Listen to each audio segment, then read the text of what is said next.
Absolutely. Here's a longer, wonderfully detailed story version for a YouTube video, around 5 minutes or even a bit longer if read slowly. Perfect for an engaging storytelling video. Intro, light, quirky background music. Hey, everyone. Welcome back to the channel. Today, I have a story that's so bizarre, so hilarious, and just a little bit disgusting, you might need to hide your toothbrushes after this one. This is the story of Sarah, her quirky college friend Claire, and the weekend that went completely off the rails. Scene 1, The Invitation. So, Sarah is 22 years old, a pretty chill, laid-back person. She loves her cozy apartment, her neatly arranged spice rack, and her books stacked in a way that actually makes sense, by genre and author, not by vibes. Sarah has a longtime friend from college named Claire. Claire is one of those people who proudly says things like, "I'm not like other girls," and has very strong opinions about oat milk and astrology. She's fun, but only in small doses. One day, Claire asks if she can stay over for the weekend so they can go to a concert together. Sarah, being a good friend and maybe a bit too optimistic, says yes. Scene 2, The Arrival. The weekend arrives, and so does Claire. She shows up at Sarah's door with a single tiny tote bag, a random potted plant, yes, a whole plant, and zero toothbrush. Sarah is immediately confused. Like, who travels with a plant but forgets a toothbrush? But okay, she lets it slide. Claire kicks off her shoes and socks at the door, immediately flops down on the couch like it's her own personal throne, and spreads her arms wide as if she owns the place. Sarah laughs awkwardly and tries to roll with it. After all, it's just 2 nights, right? Scene 3, The quirky chaos begins. It doesn't take long before Claire starts redecorating. First, she opens the fridge, looks inside, and dramatically gasps, "You don't have pickles? What kind of life are you even living?" Sarah awkwardly laughs it off, trying not to get defensive. But Claire is just getting started. Next, she decides Sarah's spice rack is all wrong. She starts moving everything around by vibes, as she puts it, cumin next to cinnamon because they just feel right together, and chili flakes on the top shelf for spicy energy. Then she moves on to the bookshelves. Claire starts rearranging all of Sarah's carefully organized books by color. "It matches your energy more," she says, smiling proudly.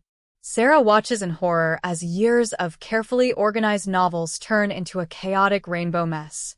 Scene 4, The Final Straw. But Sarah, bless her heart, still tries to stay calm. She tells herself, "It's just 2 nights. I can fix the books later. I can move the spices back." Then Sunday morning comes. Sarah walks into her kitchen, sleepy-eyed, ready to grab her morning coffee. And there it is, the final straw. She sees Claire brushing her teeth, but not with her own toothbrush. No. She is using Sarah's toothbrush. Sarah stares in disbelief. "Claire, that's my toothbrush." Claire giggles, completely unbothered. "Oh, don't be weird. I brush my teeth like once a day anyway. It's not that serious." Sarah's brain short-circuits.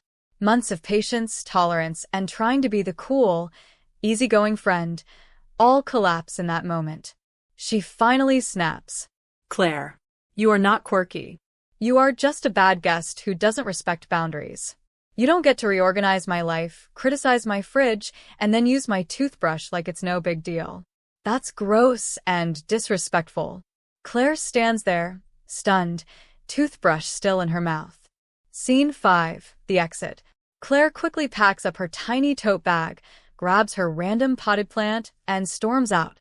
Later, Sarah hears through mutual friends that Claire told everyone she was weirdly uptight and aggressive. Sarah is left questioning herself. Was I too harsh? Did I overreact? Scene 6, The Internet Verdict. Sarah decides to ask the internet, specifically Reddit. She posts the whole saga and asks, "Am I the jerk here?" The internet did not hold back. People flooded the comments, reassuring her that she was 100% in the right. One person even joked, "Tell your friends you're weirdly uptight about your own saliva. Totally normal." Sarah responded with humor. "Right? Sorry I don't want to swap DNA over Colgate. How uptight of me." Ending reflection. So, what can we learn from this chaotic weekend? White heavy checkmark. Some friends are best kept as occasional brunch buddies, not overnight guests. White heavy checkmark. Boundaries are important, even with people you love. White heavy checkmark, and most importantly, always keep an extra toothbrush on hand. Because at the end of the day, being a good host doesn't mean letting people stomp all over your space or your hygiene. OUTRO. Upbeat music fades in.